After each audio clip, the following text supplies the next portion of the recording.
The wind screamed past her ears as Sarah Martinez plummeted through the clouds, her parachute deliberately sabotaged by the very people she had trusted with her life.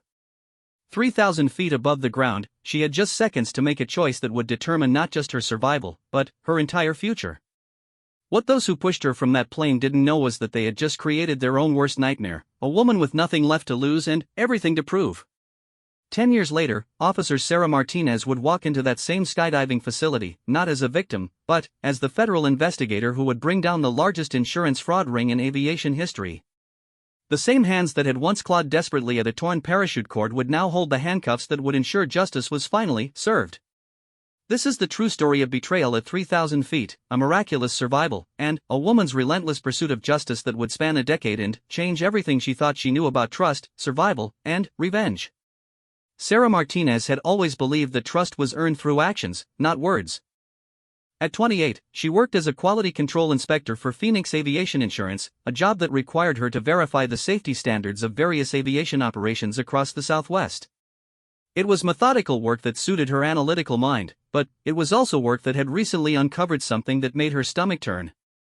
For 3 months, Sarah had been investigating irregularities in claims filed by Desert Wind Skydiving, a popular facility just outside Phoenix. The numbers didn't add up.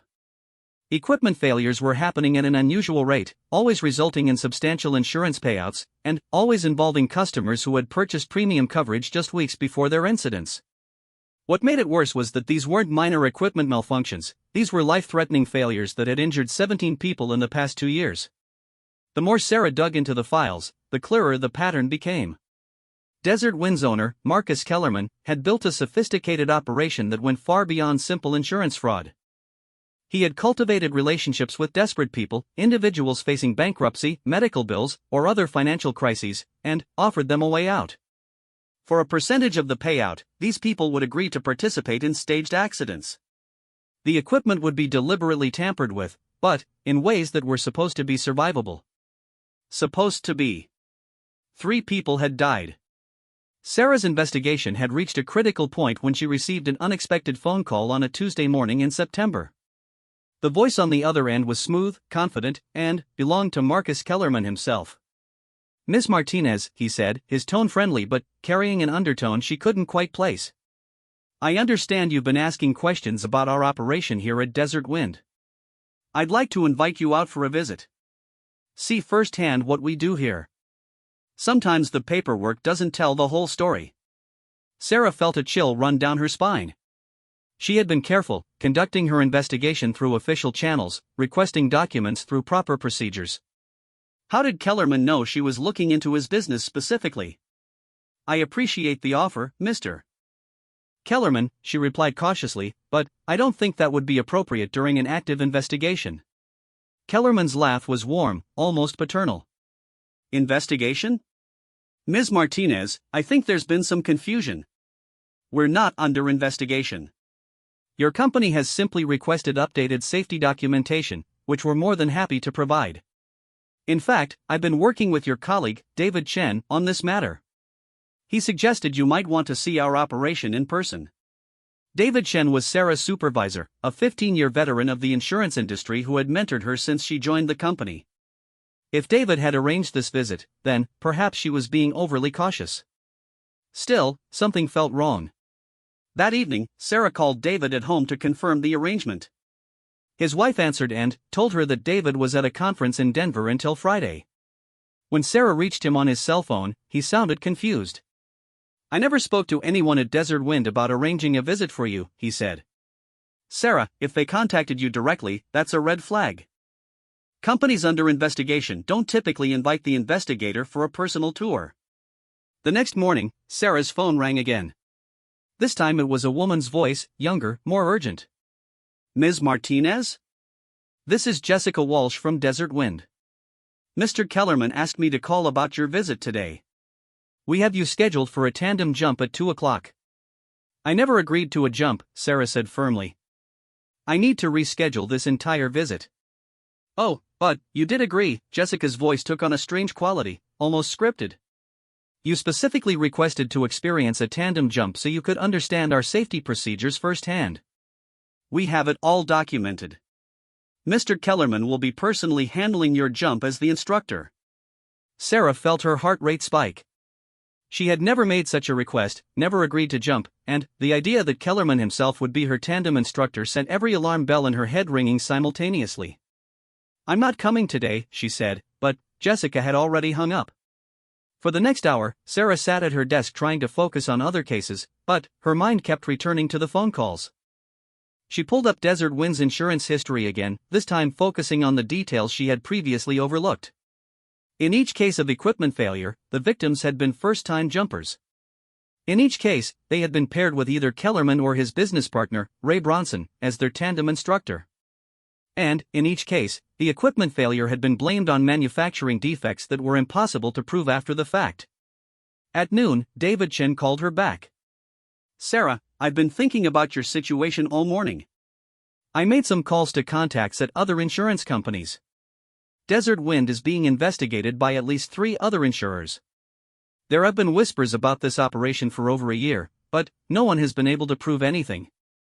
If they're trying to get you out there for a jump, you need to understand that you might be walking into a setup." "What kind of setup?" "Think about it. You're the investigator who's gotten closest to exposing them.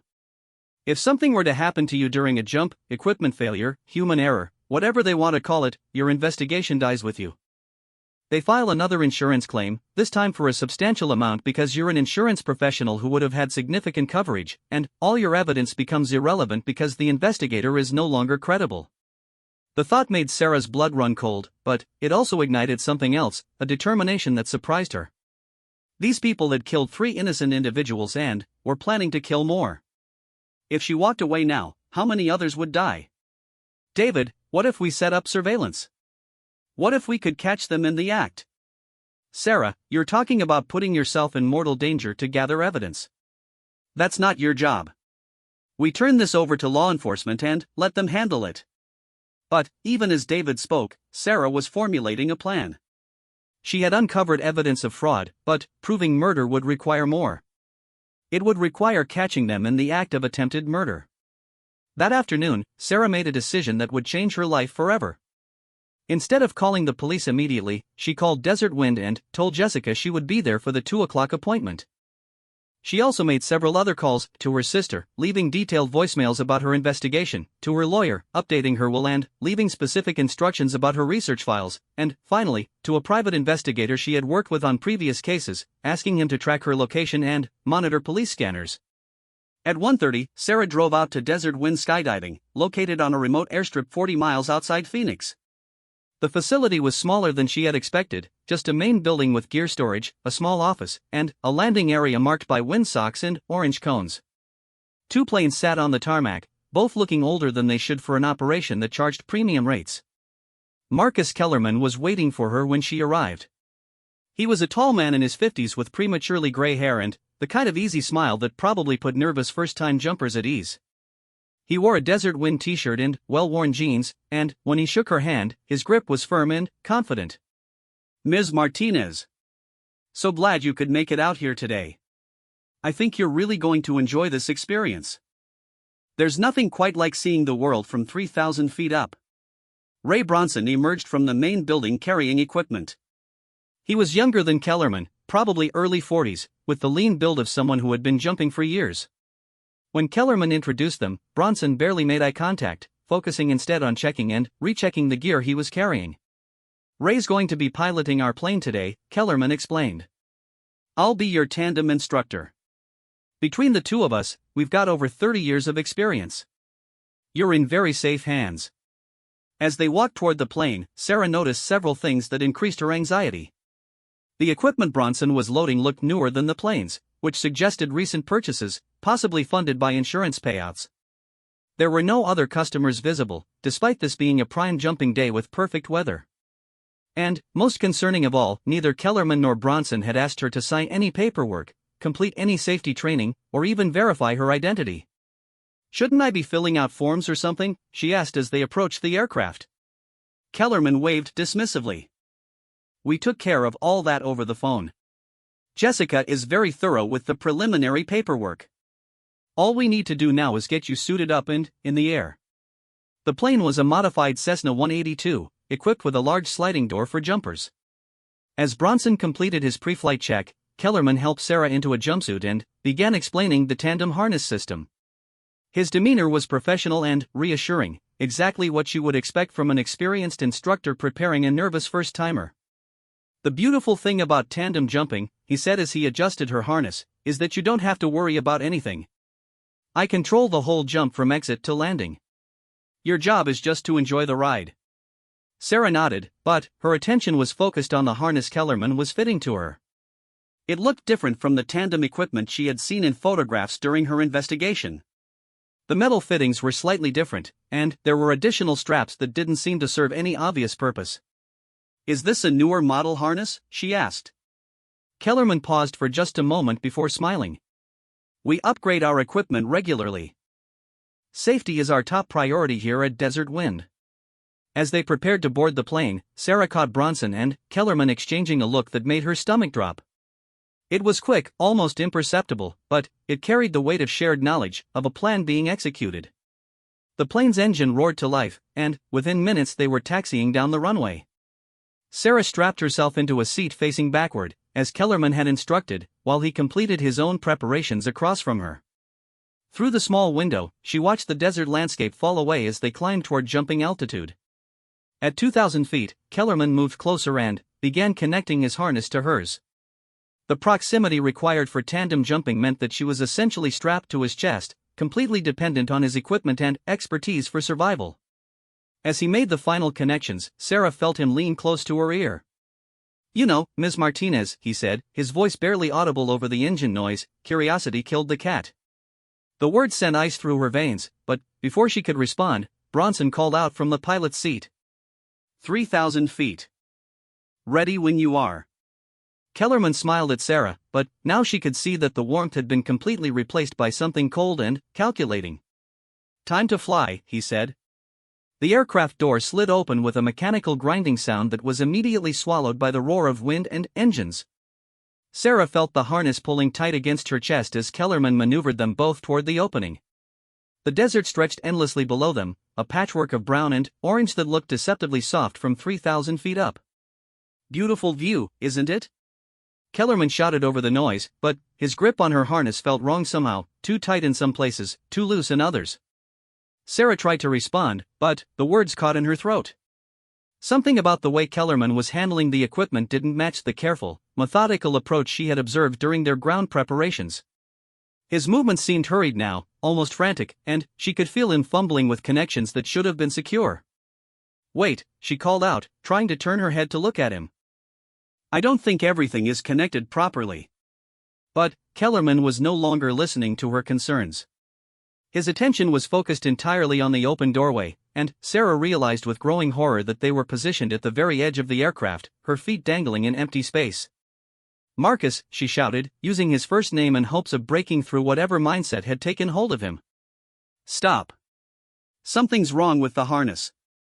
That's when she heard it, a sound that would haunt her dreams for years to come.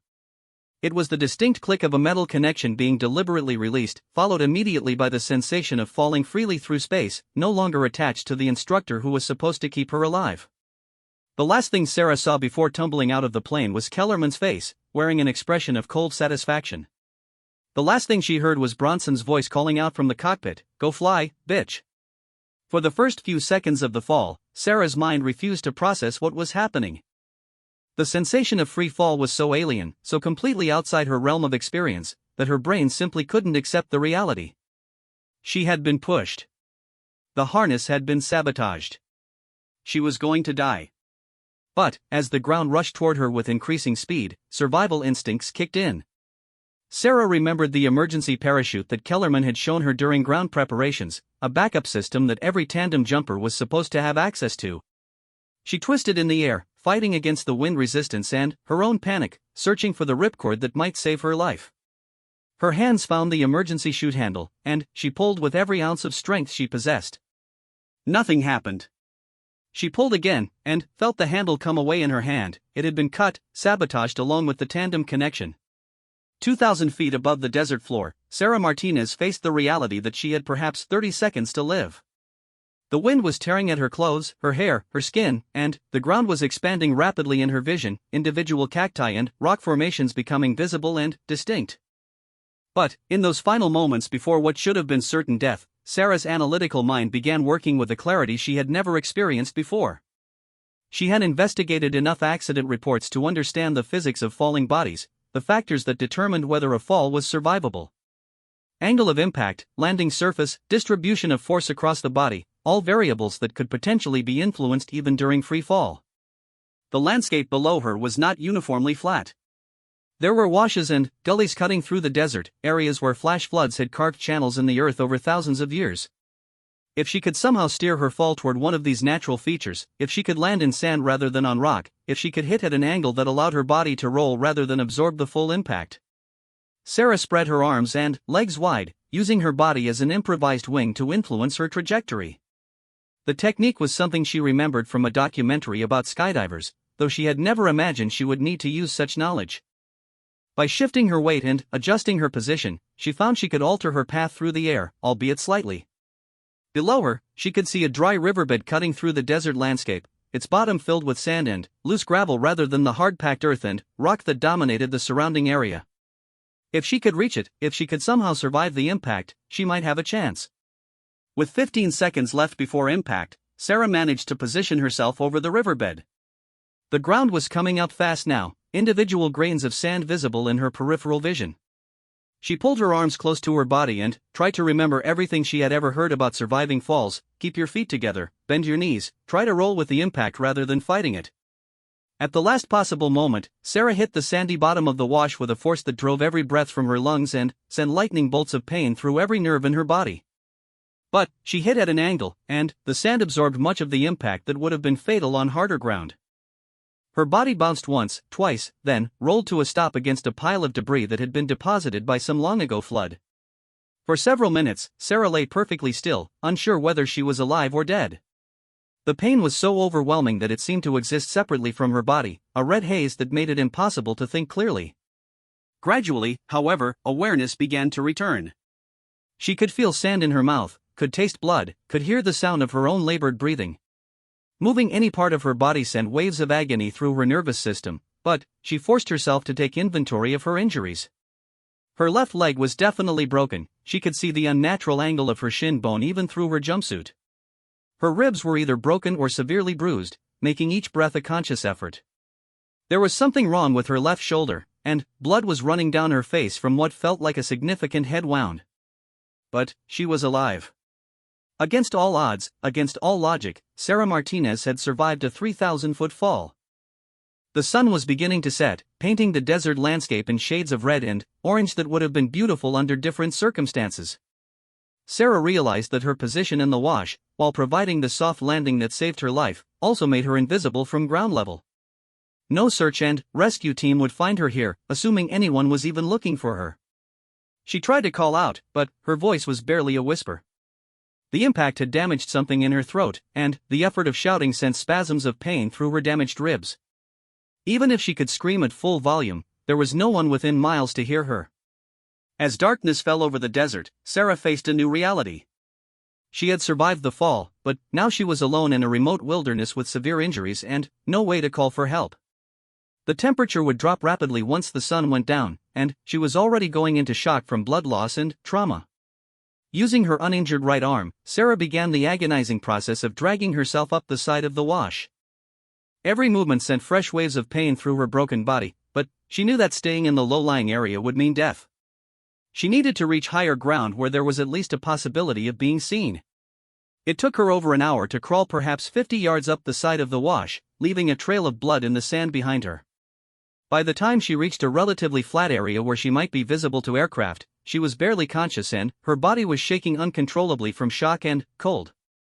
But, just as Sarah felt herself beginning to lose consciousness, she heard something that gave her hope: the distant sound of helicopter rotors. Someone was looking for her after all. She tried to wave her good arm, tried to make herself visible, but the aircraft passed overhead without stopping.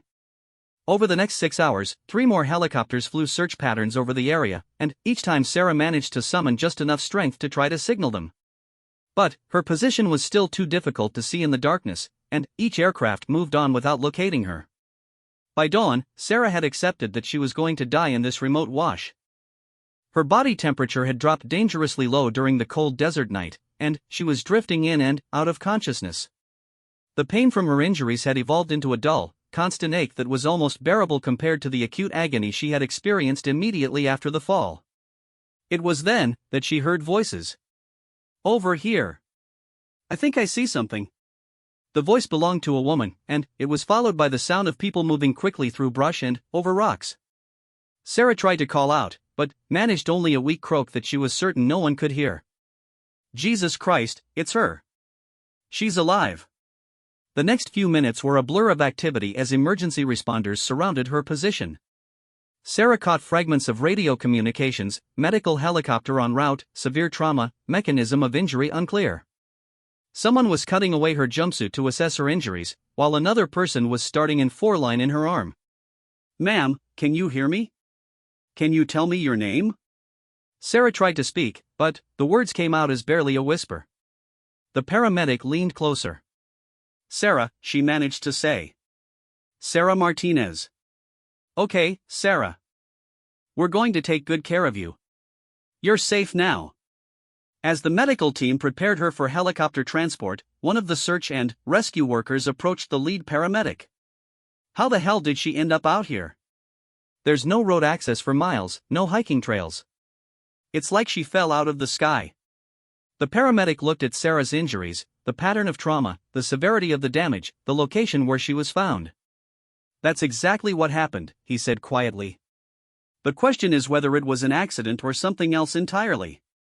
As the helicopter lifted off with Sarah aboard, heading for the trauma center at Phoenix General Hospital, she caught a glimpse of the desert landscape falling away below her.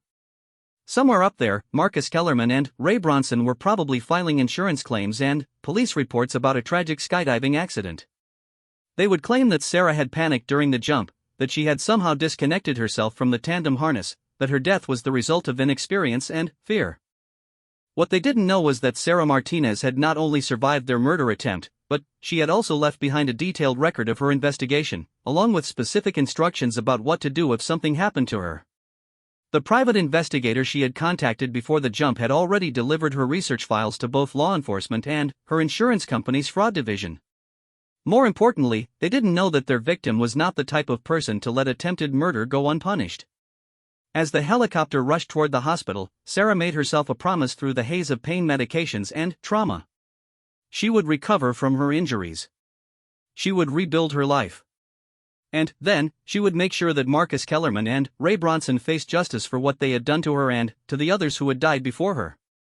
The fall had nearly killed her, but it had also transformed her. The scared insurance investigator who had climbed into that plane was gone forever. In her place was someone harder, more determined, and absolutely committed to ensuring that no one else would suffer the fate that had been intended for her. As the lights of Phoenix came into view through the helicopter's windows, Sarah closed her eyes and began planning her comeback. The trauma bay at Phoenix General Hospital became Sarah's world for the next 14 hours. Surgeons worked to repair her shattered leg, reset her dislocated shoulder, and address internal bleeding that threatened to kill her despite surviving the fall. Dr. Elena Rodriguez, the lead trauma surgeon, later told her that in 20 years of emergency medicine, she had never seen anyone survive that level of trauma from a high-altitude fall. "Your injuries are consistent with someone who fell from a significant height," Dr. Rodriguez explained during one of Sarah's early lucid moments. "But the pattern suggests you somehow managed to influence your landing. That's the only reason you're alive." Sarah wanted to tell the doctor everything about the sabotaged equipment, the deliberate push from the aircraft, the insurance fraud that had motivated her attempted murder.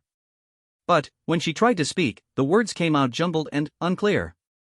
The combination of head trauma, pain medications, and exhaustion made coherent communication nearly impossible.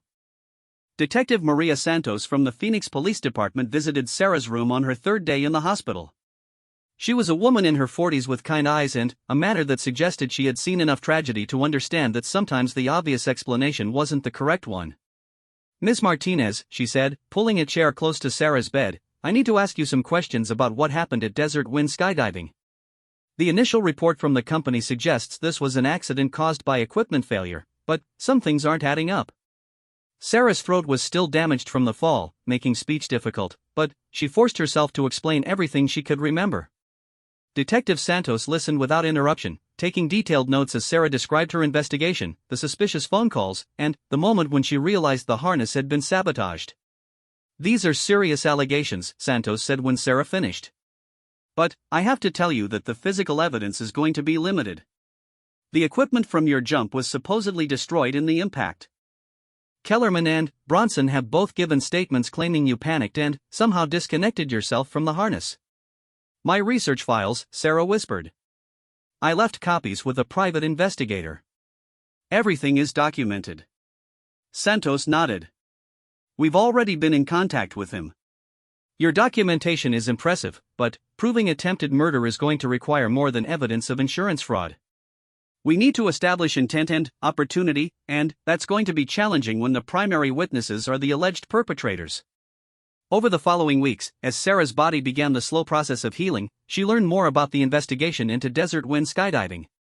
The FBI had taken over the case due to the interstate nature of the insurance fraud, and Agent Jennifer Walsh was now leading a comprehensive examination of Kellerman's operation.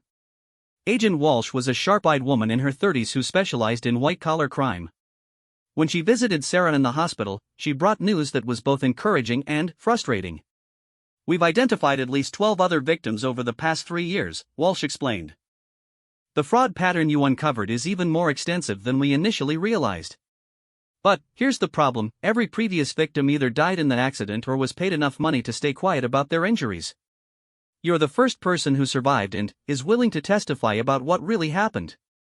Sarah's recovery was complicated by the extent of her injuries. The broken leg required multiple surgeries and months of physical therapy. Her shoulder had been so badly damaged that she would never regain full range of motion. The head trauma resulted in persistent headaches and occasional memory lapses that frustrated her attempts to provide detailed testimony about her investigation. But perhaps the most significant change was psychological. The woman who had been pushed from that plane was fundamentally different from the person who was now learning to walk again in the hospital's rehabilitation wing. The experience had burned away many of the assumptions Sarah had held about fairness, justice, and how the world actually worked. During her 3rd month in the hospital, Sarah received an unexpected visitor. David Chen, her former supervisor, brought flowers and an uncomfortable expression that suggested he was the bearer of bad news. "I don't know how to tell you this," he said after settling into the visitor's chair, "but Phoenix Aviation Insurance has terminated your employment. They're claiming that you violated company policy by conducting an unauthorized investigation and putting yourself in danger." Sarah stared at him in disbelief. "They're firing me? I nearly died exposing a fraud ring that was costing them millions of dollars." David's face showed his own frustration with the decision. "The official reason is that you failed to follow proper procedures for investigating suspicious claims. The unofficial reason is that they're afraid of the liability. If it comes out in court that they knew about potential safety issues at Desert Wind and didn't act immediately, they could face wrongful death lawsuits from the families of previous victims. So they're throwing me away to protect themselves." "Sarah, I fought this decision all the way up the corporate chain. I even offered to take early retirement if they would reconsider. But the legal department made the call, and it's final." That night, alone in her hospital room, Sarah faced the reality that her old life was completely gone. Her career, her sense of security, her belief that doing the right thing would be rewarded, all of it had been destroyed along with her body in that desert wash. But, as she processed this loss, she also realized something else: she was free to become someone entirely new. The next morning, Sarah called Agent Walsh and made a request that surprised the FBI investigator. "I want to help with the investigation," Sarah said. "Not just as a witness, but as an active participant. I want to help you build the case against Kellerman and Bronson." Walsh was quiet for a moment before responding. "Sarah, I appreciate your dedication, but you're still recovering from severe trauma. The Bureau has protocols about using civilian volunteers, especially those who are personally involved in the case." "Then, don't use me as a volunteer," Sarah replied. "Train me. Hire me. Whatever it takes. These people tried to kill me, and they've killed others. I'm not going to sit on the sidelines while lawyers argue about procedural technicalities. Over the following months, as Sarah continued her physical rehabilitation, she also began an intensive course of study that would reshape her entire professional identity.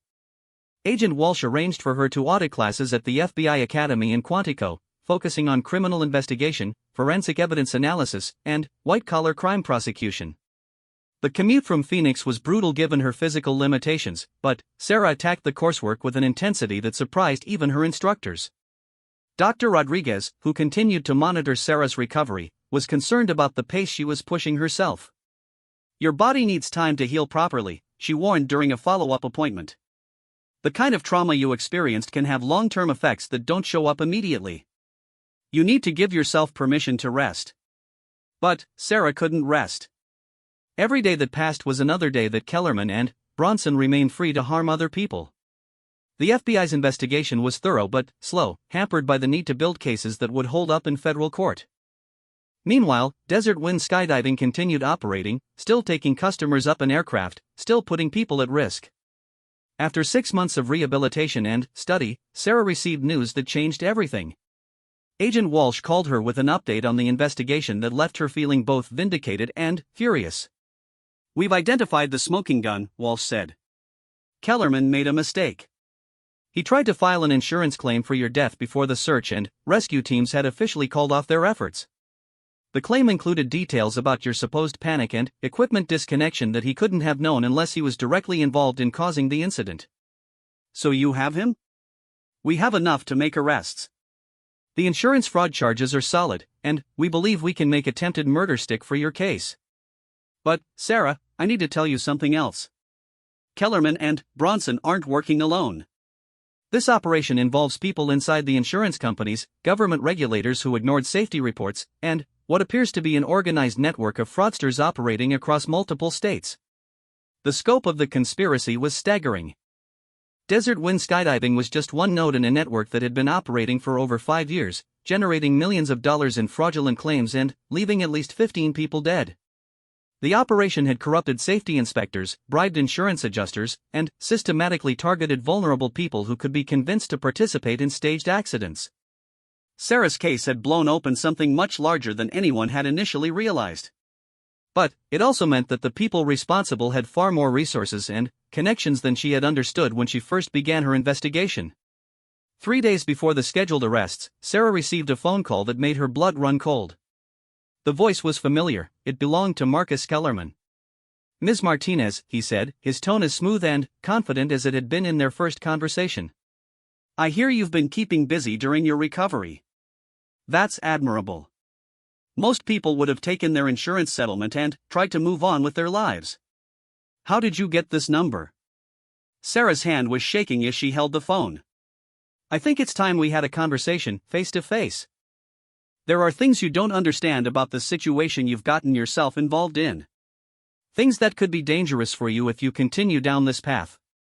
If you think you're going to intimidate me into staying quiet, you're mistaken. I'm not the same person you pushed out of that plane."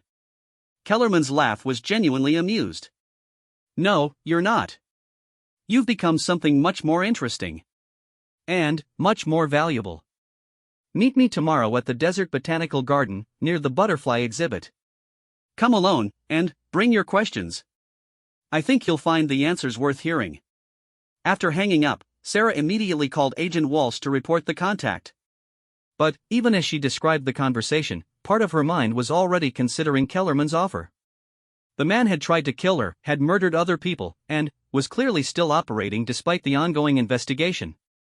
If there was information that could help bring down the entire network, shouldn't she at least consider the risk of meeting with him?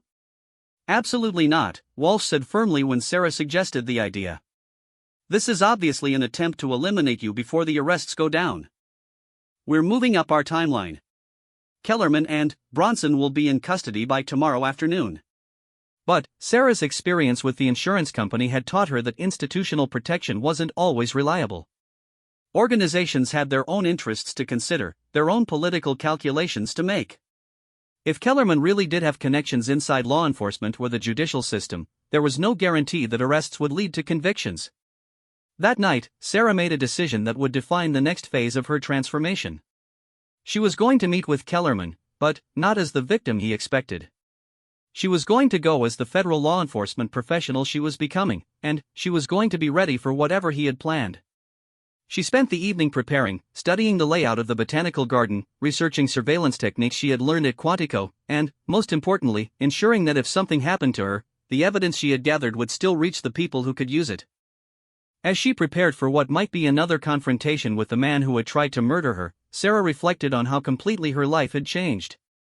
10 months ago, she had been an insurance investigator who believed in following proper procedures and trusting the system to work. Tomorrow, she would be walking into a potential trap as someone who understood that justice sometimes required taking personal risks that no institution would officially approve of.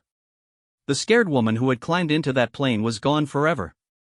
In her place was someone harder, more capable, and absolutely committed to making sure that Marcus Kellerman's story ended differently than he planned. The desert botanical garden at sunrise was a place of stark beauty, with cacti and desert plants casting long shadows across carefully maintained pathways. Sarah arrived 30 minutes early, using the time to position herself strategically and activate the recording equipment she had borrowed from Agent Walsh's office without authorization.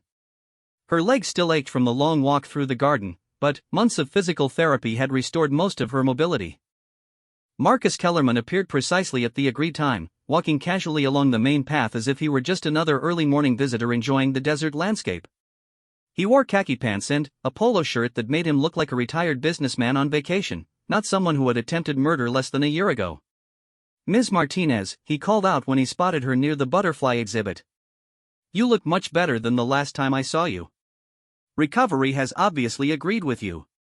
Sarah felt her heart rate spike at the casual reference to her fall, but she forced herself to remain calm.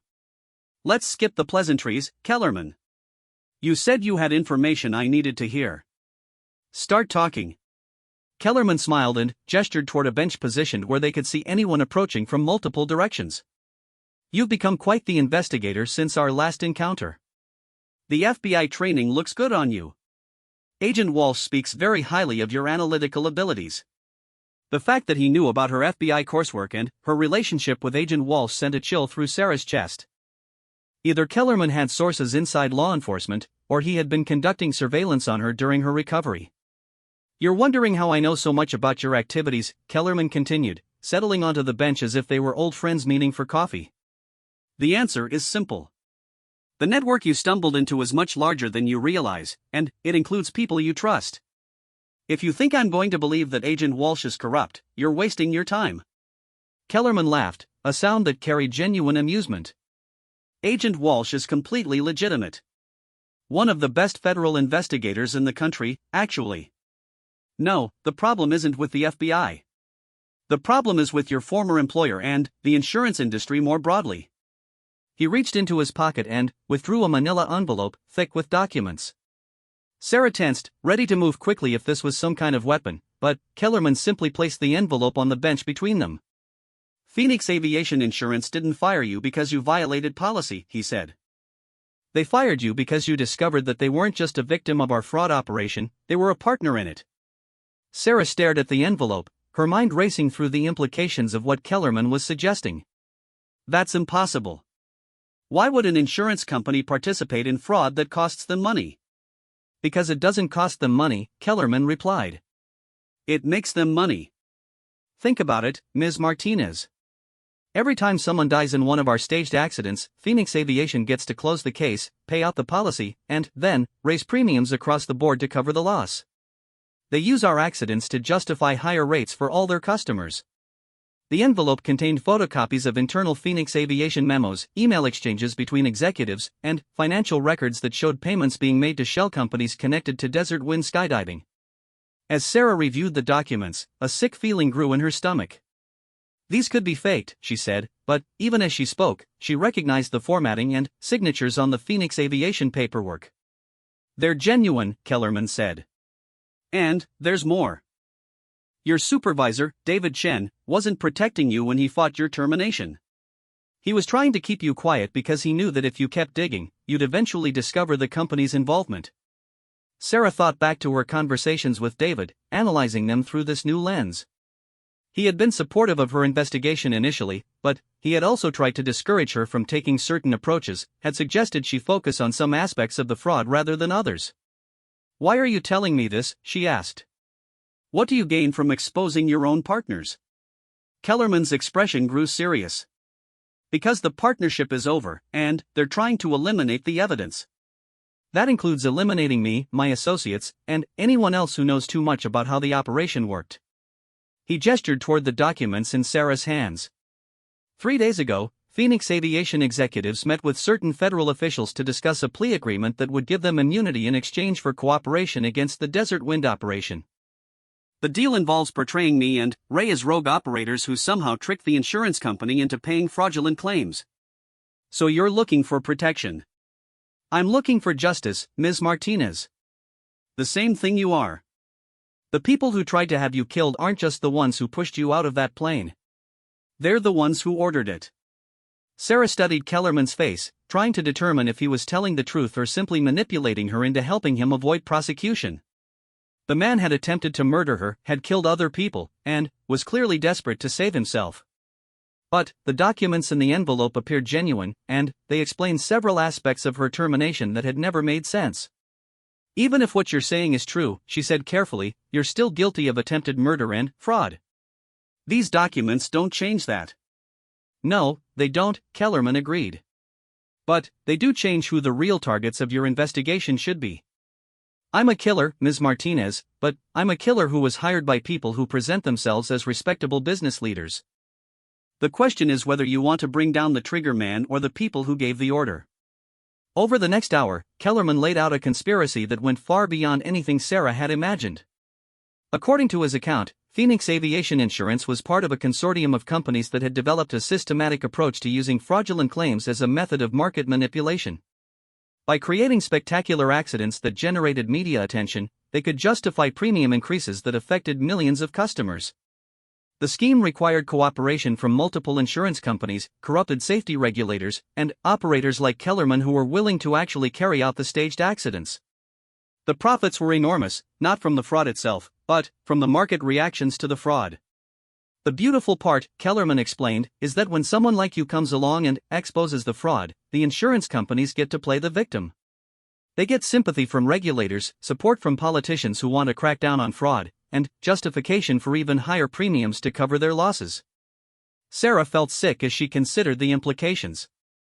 If Kellerman was telling the truth, then her investigation hadn't exposed a criminal conspiracy, it had played right into the conspirators' hands. Her near-death experience hadn't been an attempt to silence her, it had been an attempt to create a dramatic victim whose story would generate exactly the kind of media attention that would benefit the insurance companies. Prove it, she said finally. If this conspiracy exists, there has to be evidence beyond these documents. There have to be communications, financial records, something that shows coordination between the companies. Kellerman smiled. There is. But it's not something I can just hand over to you. It's locked in safety deposit boxes, hidden in offshore accounts, stored in places that require specific knowledge and access to retrieve. And you're offering to help me get that evidence in exchange for what? Protection from prosecution for the murders I committed under contract. I want immunity for my cooperation, and I want the real decision-makers to face justice for what they've done. Sarah stood up from the bench, her mind racing through the implications of Kellerman's offer.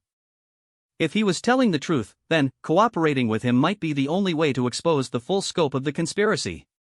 But working with the man who had tried to kill her felt like a betrayal of everything she believed in.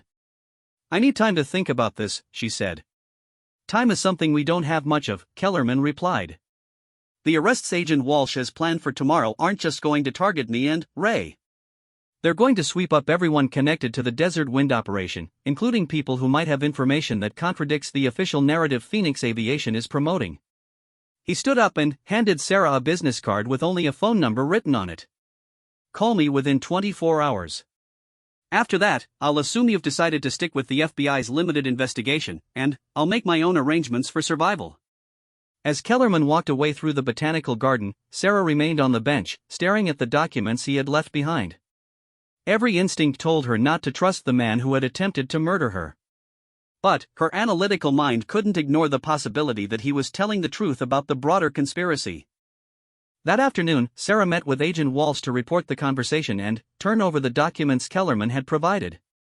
Walsh's reaction was everything Sarah had expected, professional skepticism mixed with genuine concern for Sarah's safety. This is exactly the kind of manipulation I would expect from someone facing life in prison, Walsh said after reviewing the paperwork. He's trying to convince you that his victims somehow deserved what happened to them, that he was just following orders from more important people. But what if he's telling the truth? What if Phoenix Aviation really was involved in the fraud? Walsh was quiet for several minutes, studying the documents more carefully. Finally, she looked up at Sarah with an expression that suggested internal conflict. "Some of these documents raise questions that I'll need to investigate," she admitted. "But, Sarah, you have to understand that even if Phoenix Aviation was involved, that doesn't make Kellerman any less guilty of attempted murder. He's the one who sabotaged your equipment and pushed you out of that plane." "I know that. But, if there are other people who ordered him to do it, don't they deserve to be held accountable too?" That evening, Sarah called David Chen at home, ostensibly to update him on her recovery but actually to probe his knowledge of Phoenix Aviation's internal operations. The conversation confirmed several of her suspicions. David was evasive when she asked about certain executives, couldn't explain why her termination had been handled so quickly, and seemed nervous when she mentioned her cooperation with the FBI. By midnight, Sarah had reached a decision that she knew Agent Walsh would disapprove of. She was going to call Kellerman and arrange to pursue the evidence he claimed to possess. Not because she trusted him, but because she owed it to herself and to his other victims to uncover the complete truth about what had happened. The next morning, before Agent Walsh's planned arrests, Sarah dialed the number on Kellerman's card. "I'm interested in your evidence," she said when he answered. "But I have conditions." "Name them." "Everything we do is documented. Every piece of evidence you show me gets copied to federal investigators. And if you try to hurt me or anyone else during this cooperation, I will personally make sure you spend the rest of your life in solitary confinement." Kellerman's laugh sounded genuinely pleased. "Ms. Martinez, I think this is going to be the beginning of a very productive partnership." As Sarah arranged to meet with the man who had once tried to kill her, she reflected on how completely her understanding of justice had evolved. A year ago, she would have trusted the system to handle everything properly. Now, she understood that sometimes the system itself was part of the problem, and that real justice required taking personal risks that no institution would officially sanction. The scared insurance investigator who had climbed into that plane was truly gone. In her place was someone who understood that the most dangerous criminals often wore suits and worked in office buildings, and that stopping them might require allying with monsters to catch bigger monsters. 8 years after her fall from 3,000 feet, Special Agent Sarah Martinez walked through the doors of Desert Wind skydiving with a federal warrant in her hand and a team of FBI agents at her back. The facility looked exactly the same as it had on the day Marcus Kellerman had tried to murder her, but everything else about the situation had changed completely. The years between her recovery and this moment had been a careful dance of investigation, prosecution, and personal transformation that had reshaped not just Sarah's life, but the entire landscape of insurance fraud investigation. Her cooperation with Kellerman had led to the discovery of a conspiracy that reached into the highest levels of multiple insurance companies, federal regulatory agencies, and state governments across the Southwest. The evidence Kellerman had provided proved to be genuine and devastating. Hidden in safety deposit boxes and offshore accounts was documentation of a systematic fraud operation that had generated over $200 million in false claims over 5 years. But, more importantly, the record showed that the operation had been designed and managed by executives at Phoenix Aviation Insurance and 3 other major insurers. The scheme was more sophisticated than anyone had imagined. The insurance companies had created a network of operators like Kellerman who would stage spectacular accidents that generated significant media attention. The public outrage over these increasing accident rates was then used to justify premium increases that affected millions of customers. The actual cost of the fraudulent claims was minimal compared to the additional revenue generated by the higher premiums. Sarah's role in exposing this conspiracy had required her to work closely with Kellerman over a period of 18 months, a collaboration that tested every principle she had once held about justice and forgiveness. The man who had tried to kill her became her most valuable source, providing not just documents but detailed testimony about how the operation worked and who had ordered specific actions. The personal cost of this collaboration had been significant. Agent Walsh had initially refused to authorize Sarah's unofficial cooperation with Kellerman, leading to a bureaucratic conflict that nearly ended Sarah's FBI career before it started. Only the value of the evidence Kellerman provided, and Sarah's ability to verify and expand on his information, had convinced federal prosecutors to support her unconventional investigative approach. During those 18 months, Sarah completed her FBI training and was assigned to the Bureau's white-collar crime division, specializing in insurance fraud. Her unique perspective as both a victim of the conspiracy and an investigator with intimate knowledge of the industry made her invaluable in building cases against the various defendants. The prosecutions that followed were complex and lengthy. Marcus Kellerman ultimately pleaded guilty to 3 counts of murder and 1 count of attempted murder, receiving a life sentence in exchange for his cooperation. Ray Bronson, who had been the pilot on Sarah's jump, was convicted of conspiracy and received a 20-year sentence. But the real targets were the executives who had designed and profited from the operation. Robert Henley, the CEO of Phoenix Aviation Insurance, was convicted on 43 federal charges and sentenced to 30 years in prison. David Chen, Sarah's former supervisor, received a 10-year sentence for his role in covering up the company's involvement. 7 other insurance executives from various companies were convicted and sentenced to terms ranging from 5 to 25 years. The financial penalties were equally severe. Phoenix Aviation Insurance was forced to pay $500 million in fines and victim compensation, leading to the company's bankruptcy and dissolution. The other companies involved faced similar penalties that fundamentally reshaped the insurance industry's approach to fraud prevention. But, for Sarah, the most important moment came not during the trials or sentencing hearings, but during her return to Desert Wind skydiving on this final day of the investigation. The facility had been shuttered for 3 years pending the completion of federal asset forfeiture proceedings. Today, Sarah was leading a team to conduct a final search of the premises before the property was sold to satisfy victim compensation claims. It was, she realized, a form of closure that she had not expected to need. As she walked through the hangar where she had once been fitted with sabotaged equipment, Sarah was accompanied by Detective Maria Santos, who had been promoted to lieutenant over the years and had remained involved in the case throughout its development.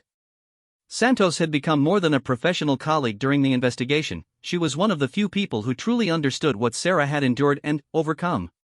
"How does it feel to be back here?" Santos asked as they examined the area where planes had once been stored. Sarah considered the question carefully. The fear and trauma she had once associated with this place had been replaced by something else, not exactly satisfaction, but a sense of completion that came from understanding the full scope of what had happened to her. "It feels like finishing a job," she said finally. "When I walked out of here 8 years ago, I was a victim who had stumbled into something larger than I understood. Today, I'm a federal agent who helped expose and prosecute one of the largest organized fraud conspiracies in American history." In the office area of the facility, Sarah's team discovered the final piece of evidence that had eluded investigators for years, a hidden safe containing original documents that proved the direct involvement of federal regulators who had accepted bribes to overlook safety violations. These documents would lead to additional prosecutions that would continue for several more years. As the search concluded, Sarah stood alone in the hangar for a few minutes, reflecting on the journey that had brought her from that terrifying moment of free fall to this position of authority and accomplishment. The woman who had been pushed from the plane had been destroyed in that fall, but the person who emerged from the wreckage was stronger, more capable, and absolutely committed to ensuring that justice was served for victims who couldn't fight for themselves. Her phone rang, interrupting her thoughts. The caller ID showed Agent Walsh, who was now her supervisor and had become a close friend over the years. "How's the final search going?" Walsh asked. "We found the smoking gun," Sarah replied. "Original documents proving regulatory corruption. This case is going to generate prosecutions for at least another 2 years. Outstanding work, as always. Listen, I'm calling because I have an opportunity one think you'll be interested in. The Bureau is creating a new task force focused on corporate fraud conspiracies. They want someone with your background and experience to lead the team. It would mean a promotion to special agent in charge and probably relocation to Washington." Sarah looked around the empty hangar one more time, remembering the fear and desperation she had felt in this place so many years ago. The offer Walsh was describing represented the culmination of everything she had worked towards since her recovery, a chance to lead national efforts to combat the kind of corporate crime that had nearly cost her life. "I'm interested," she said. "Very interested." 3 months later, Sarah Martinez stood in the federal courthouse in Phoenix, watching as the last group of defendants in the Desert Wind conspiracy received their sentences. Among them was Dr. James Morrison, a federal aviation safety inspector who had received over $100,000 in bribes to ignore safety violations at multiple facilities across the Southwest. Judge Patricia Williams, who had presided over most of the conspiracy trials, made a statement before announcing Morrison's sentence that captured the significance of what had been accomplished. "This case represents one of the most comprehensive exposures of corporate fraud in recent American history," she said. "It demonstrates that when victims refuse to accept injustice, when investigators are willing to pursue truth regardless of institutional pressure, and when the justice system functions as it was designed, even the most sophisticated criminal conspiracies can be brought to light and punished appropriately." Morrison received a 15-year sentence, bringing the total number of people imprisoned in connection with the conspiracy to 23. After the sentencing, Sarah met with several family members of Kellerman's victims who had attended the proceedings. These were people who had lost loved ones to staged accidents, who had spent years believing their family members died due to equipment failures or human error. Sarah's investigation had given them not just answers, but the satisfaction of seeing those responsible held accountable. Maria Gonzalez, whose brother had died in a staged accident at a different facility connected to the conspiracy, thanked Sarah for her persistence in pursuing the case. "My family spent 3 years thinking Carlos died because he panicked during his jump," she said. "Knowing that he was murdered, and knowing that the people who ordered his death are in prison, gives us a kind of peace we never expected to have." As Sarah prepared to leave Phoenix for her new assignment in Washington, she made one final visit to the desert wash where she had landed after her fall. The site was now marked with a small memorial plaque that had been installed by the FBI to commemorate the victims of the conspiracy and the investigation that brought their killers to justice. Standing in the same spot where she had once lain broken and bleeding, Sarah reflected on the transformation that had defined the past 8 years of her life. The scared insurance investigator who had climbed into Kellerman's plane was gone forever, replaced by someone who understood that justice often required personal sacrifice and that institutions, no matter how well-intentioned, were only as reliable as the individuals within them. Her phone buzzed with a text message from Agent Walsh: "Your first briefing on the new task force is tomorrow at 0800. Ready to take on Wall Street?" Sarah smiled as she typed her response, "Ready." Some people need to learn what happens when they think they can get away with murder. As she walked back to her car, Sarah Martinez, now Special Agent in Charge Sarah Martinez, looked up at the clear Arizona sky and remembered the moment when she had fallen through clouds very much like these. That fall had been intended to end her life, but instead it had transformed her into someone capable of bringing down criminals who had believed themselves untouchable. The woman who had once been pushed from an airplane at 3,000 feet was now the federal law enforcement officer who would spend the rest of her career making sure that no one else would suffer the same fate. Marcus Kellerman's attempt to murder her had created exactly what he and his conspirators had most feared: someone with the knowledge, authority, and absolute determination to ensure that justice was served, no matter how long it took or how powerful the criminals might be. In her new role in Washington, Sarah would go on to lead investigations that would expose corporate fraud in multiple industries, always remembering the lesson she had learned in that desert wash, that survival was just the beginning, and that real victory came from making sure the guilty were held accountable for their crimes. The fall had nearly destroyed her, but rising from it had made her unstoppable.